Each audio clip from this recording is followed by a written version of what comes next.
اعوذ باللہ من الشیطان الرجیم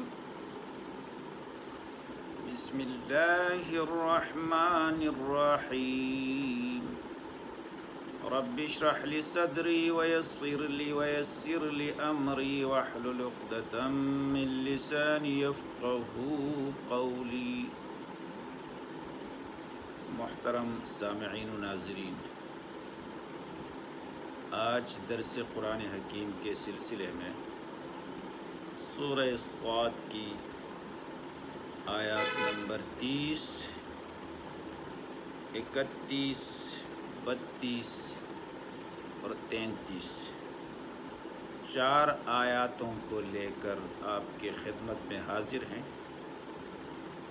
آئیے سب سے پہلے آیات نمبر 30 کی تلاوت اور ترجمہ پیش کرنے کی سعادت حاصل کریں گے۔ وَوَهَبْنَا لِدَاوُودَ سُلَيْمَانَ نِعْمَ الْعَبْدُ إِنَّهُ أَوَّابٌ، اور ہم نے داؤد کو سلیمان عطا کیا، بہت خوب بندے تھے اور وہ خدا کی طرف رجوع کرنے والے تھے۔ ترجمہ ایک مرتبہ پھر، اور ہم نے داؤد کو سلیمان عطا کیا، بہت خوب بندے تھے اور وہ خدا کی طرف رجوع کرنے والے تھے۔ اذ عرض علیہ بالعشی الصافنات الجیاد، جب ان کے سامنے شام کو عمدہ گھوڑے پیش کیے گئے، جب ان کے سامنے شام کو عمدہ گھوڑے پیش کیے گئے۔ فقال انی احببت حب الخیر عن ذکر ربی حتی توارت بالحجاب، تو کہنے لگے میں نے اپنے پروردگار کی یاد سے غافل ہو کر مال کی محبت اختیار کی، یہاں تک کہ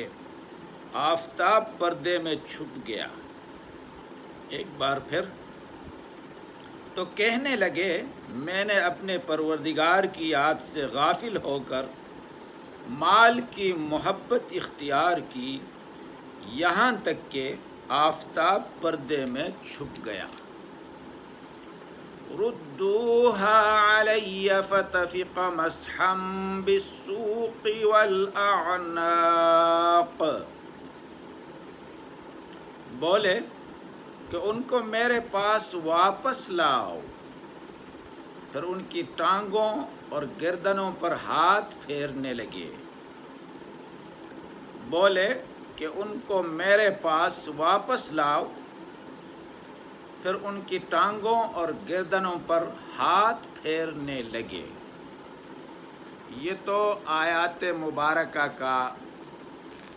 ان آیات مبارکہ کا بامحاورہ ترجمہ۔ اب ان 4 آیاتوں کا مختصر مفہوم مستند تفاسیر کی روشنی میں سماعت کیجیے۔ ان آیات کریمہ کے اندر حضرت سلیمان علیہ السلام کا ایک واقعہ ذکر کیا گیا ہے، جس واقعے کا لب لباب یہ ہے کہ حضرت سلیمان علیہ السلام گھوڑوں کے معائنے میں ایسے مشغول ہوئے کہ عصر کا وقت جو نماز پڑھنے کا معمول تھا یا کوئی وظیفہ پڑھنے کا معمول تھا وہ چھوٹ گیا۔ بعد میں متنبہ ہو کر آپ نے ان تمام گھوڑوں کو ذبح کر ڈالا کہ ان کی وجہ سے یاد الہی میں خلل واقع ہوا تھا۔ مطلب یہ کہ جو کوئی چیز عبادات کے اندر مخل ثابت ہو جائے تو اس سے اجتناب کرنی چاہیے۔ یہ نماز نفلی بھی ہو سکتی ہے اور اس صورت میں کوئی اشکال نہیں، کیونکہ انبیاء علیہ السلام اتنی غفلت کی بھی تلافی کرنے کی کوشش کرتے ہیں، عظیم لوگ ہیں وہ۔ اور یہ بھی ہو سکتا ہے کہ فرض نماز ہو اور معائنے میں لگ کر بھول طاری ہو گئی ہو، بھول جانے کی صورت میں فرض نماز کے قضا ہونے سے گناہ تو نہیں ہوتا ہے، بھول چوک تو معاف ہے، لیکن حضرت سلیمان علیہ السلام نے اپنے بلند منصب کے پیش نظر اس کا بھی تدارک فرمایا، وہ بھی اس سے گوارا نہیں ہوا۔ ان آیات کی یہ تفسیر متعدد ائمہ تفسیر سے منقول ہے۔ مثال کے طور پر حافظ ابن کثیر وغیرہ نے اس قسم کی تشریح کی ہے، اور علامہ سیوطی نے بھی طبرانی کے حوالے سے یہی تفسیر بیان کیا ہے، اور ایک حدیث بھی اس میں نقل کیا ہے۔ حدیث کا راوی ہے کعب عن ابی بن کعب عن النبی صلی اللہ علیہ وسلم فی قوله فتفق مسحا بالسوق والاعناق قال قطع سوقها واعناقها بالسيف، مطلب یہ کہ اس غفلت کے سبب یہ گھوڑے بن گئے تھے، اس لیے ان کے گردن اور ان کے پیر کاٹنے لگے تلوار کے ذریعے سے۔ اس حدیث مرفوع کی وجہ سے یہ تفسیر کافی مضبوط معلوم ہوتی ہے، لیکن اس پر عموماً یہ شبہ ہوتا ہے کہ گھوڑے اللہ کا عطا کیا ہوا ایک انعام تھا، اور اپنے مال کو اس طرح ضائع کر دینا ایک نبی کے شایان شان معلوم نہیں ہوتا ہے۔ لیکن مفسرین نے اس کا یہ جواب دیا ہے کہ یہ گھوڑے حضرت سلیمان علیہ السلام کی ذاتی ملکیت میں تھے، اور ان کی شریعت میں گائے، بکری، اونٹ کی طرح گھوڑوں کی قربانی بھی جائز تھی، لہٰذا انہوں نے گھوڑوں کو ضائع نہیں کیا بلکہ انہیں اللہ کے نام پر قربان کر دیا، جو ایک ثواب اور ایک عبادت ہے۔ جس طرح گائے بکری کی قربانی سے ان کو ضائع کرنا لازم نہیں آتا ہے بلکہ یہ ایک عبادت ہوتا ہے، اسی طرح یہاں بھی عبادت ہی کے طور پر ان کی قربانی پیش کی گئی۔ روح المعانی نے یہ تفسیر بیان کیا ہے۔ اکثر حضرات مفسرین نے آیات کی یہی تفسیر کی ہے، لیکن ان آیات کی ایک اور تفسیر حضرت عبداللہ ابن عباس رضی اللہ تعالی عنہ سے منقول ہے، جس میں واقعہ بالکل مختلف طریقے سے بیان کیا گیا۔ اس کا خلاصہ یہ ہے کہ حضرت سلیمان علیہ السلام کے سامنے وہ گھوڑے معائنے کے لیے پیش کیے گئے جو جہاد کے لیے تیار کیے گئے تھے۔ حضرت سلیمان علیہ السلام انہیں دیکھ کر مسرور ہوئے، اور ساتھ ہی یہ ارشاد فرمایا کہ مجھے ان گھوڑوں سے محبت اور تعلق اس وجہ سے ہے کہ وہ دنیا کی محبت کی وجہ سے نہیں بلکہ اپنے پروردگار ہی کی یاد کی وجہ سے ہے، کیونکہ یہ جہاد کے لیے تیار کیے گئے، اور جہاد ایک اعلیٰ درجے کی عبادت ہے۔ اتنے میں گھوڑوں کی وہ جماعت، وہ ریوڑ آپ کی نگاہوں سے روپوش ہو گئی۔ آپ نے حکم دیا انہیں دوبارہ سامنے لایا جائے۔ چنانچہ جب وہ دوبارہ سامنے آئے تو آپ ان کی گردنوں اور پنڈلیوں پر پیار سے، محبت سے ہاتھ پھیرنے لگے، جیسے کسی جانور کے ساتھ، کسی حیوان کے ساتھ کوئی محبت ہوتی ہے تو اس کے سر وغیرہ اور اس کے کمر کو جو ہے تھپکی دیا جاتا ہے، تو گویا کہ سلیمان علیہ السلام نے بھی ان گھوڑوں کے ساتھ یہ طریقہ اختیار کیا۔ اس تفسیر کے مطابق عن ذکر ربی، اس میں بتاتے ہیں گرامرٹیکل، یہ بتاتے ہیں کہ عن سبابیہ ہے، سبب بیان کرتا ہے، اور توارت کی جو ضمیر ہے یہ گھوڑوں کی طرف راجع ہے، ان کی طرف لوٹتی ہے، اور مسحن سے مراد کاٹنا نہیں ہے بلکہ محبت سے ہاتھ پھیرنا ہے۔ قدیم مفسرین میں سے حافظ ابن جریر طبری اور امام راضی وغیرہ نے اس تفسیر کو ترجیح دی ہے جو یہ بیان ہوا ہے، کیونکہ اس پر مال ضائع کرنے کا شبہ بھی پیدا نہیں ہوتا ہے، اس لیے کہ یہاں ان کی ذبح مراد نہیں، ان پر ہاتھ پھیرنا مراد لیا گیا ہے۔ قرآن کریم کے الفاظ کے لحاظ سے دونوں تفسیروں کی گنجائش موجود ہے۔ ذبح کا بھی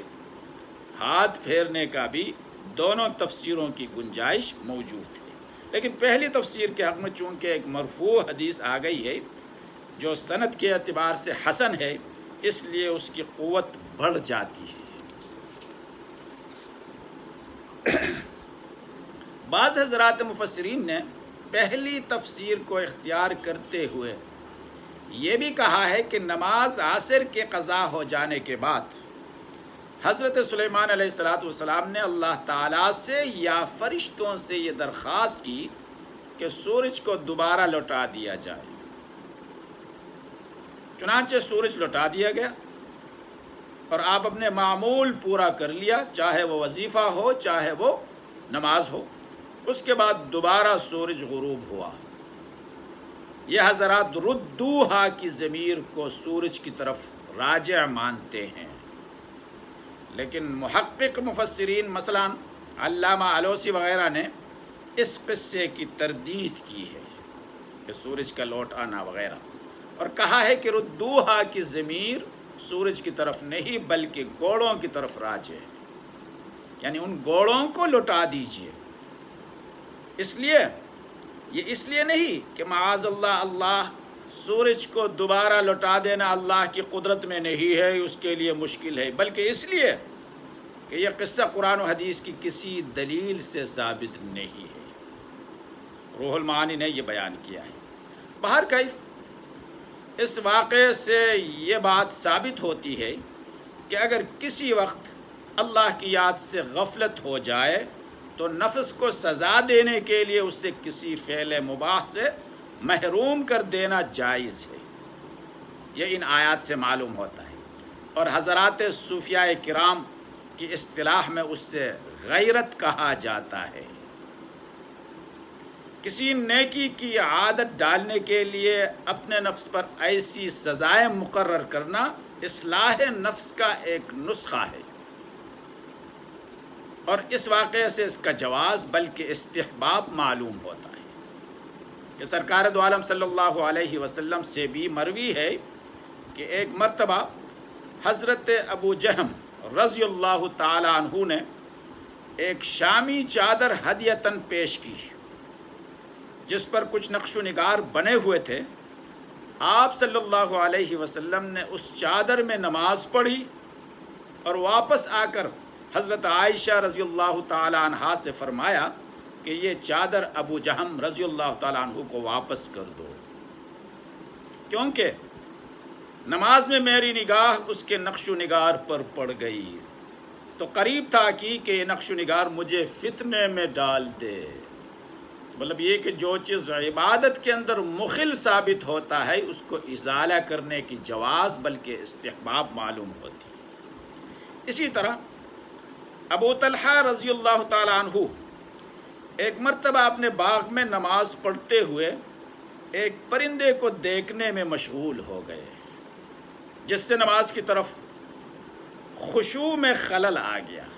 تو بعد میں آپ نے پورا باغ صدقہ کر دیا کہ اس کی وجہ سے کہ میرے خشوع نماز کے اندر فرق آیا ہے۔ لیکن یہ یاد رکھنا چاہیے کہ اس مقصد کے لیے سزا ایسی ہی ہونی چاہیے جو بذات خود جائز ہو۔ کسی مال کو بلا وجہ ضائع کر دینا جائز نہیں ہے،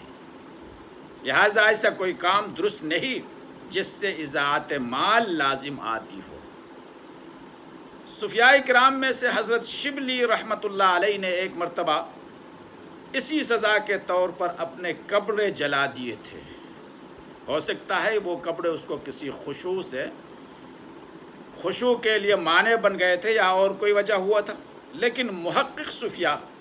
مثلا شیخ عبد الوہاب شعرانی رحمۃ اللہ علیہ نے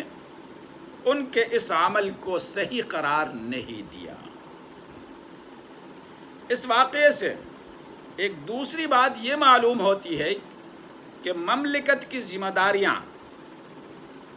اونچے درجے کے افسر کو چاہیے، جو مملکت کا ذمہ دار ہے اس سے یا کوئی اونچے درجے کے افسر ہے اس کو چاہیے کہ وہ اپنے ماتحت شعبوں پر بذات خود نگرانی رکھے انہیں اپنی ماتحتوں پر چھوڑ کر فارغ نہ بیٹھے، جیسے سلیمان علیہ السلام نے اپنے ماتحتوں کے کثرت کے باوجود بنفس نفیس گھوڑوں کا معائنہ فرمایا۔ تو اسی طریقے سے مطلب یہ کہ سربراہ کو یا افیسر کو اپنے ماتحتوں کے کاموں کی نگرانی بذات خود کرنی چاہیے۔ یہی طرز عمل خلفائے راشدین اور خاص طور پر حضرت عمر فاروق رضی اللہ تعالیٰ عنہ کے عمل سے بھی ثابت ہوتا ہے کہ بار بار واقعات آپ پڑھ چکے ہیں کہ راتوں کو جا کر رعایا کے حالات کا نظارہ فرمایا کرتے تھے۔ ایک تیسری بات اس واقعے سے یہ ثابت ہوتی ہے کہ ایک موقت عبادت کے وقت کو کسی دوسرے عبادت میں صرف نہ کرنا چاہیے، جو عبادت ہے اسی کو کرنی چاہیے۔ ظاہر ہے جہاد کے گھوڑوں کا معائنہ ایک عظیم عبادت تھی، لیکن چونکہ وہ وقت اس عبادت کے بجائے اس کے وظیفے کا یا نماز کا تھا، اس لیے حضرت سلیمان علیہ السلام نے اس کو بھی غلطی میں شمار کر کے اس کا تدارک فرمایا۔ اسی لیے ہمارے فقہاء نے لکھا ہے کہ جمعہ کے اذان کے بعد جس طرح خرید و فروخت میں مشغولیت جائز نہیں ہے، اسی طرح نماز جمعہ کی تیاری کے علاوہ کسی اور کام میں مشغول ہونا بھی درست نہیں ہے، خواہ تلاوت قرآن یا نفل پڑھنے کی عبادت ہی کیوں نہ ہو، اس لیے کہ اذان جمعہ کے بعد جمعہ ہی کی تیاری کا حکم ہے۔ اللہ تبارک و تعالیٰ قرآن تعلیمات پر عمل کی توفیق عطا فرمائے۔ وما علینا الا البلاغ۔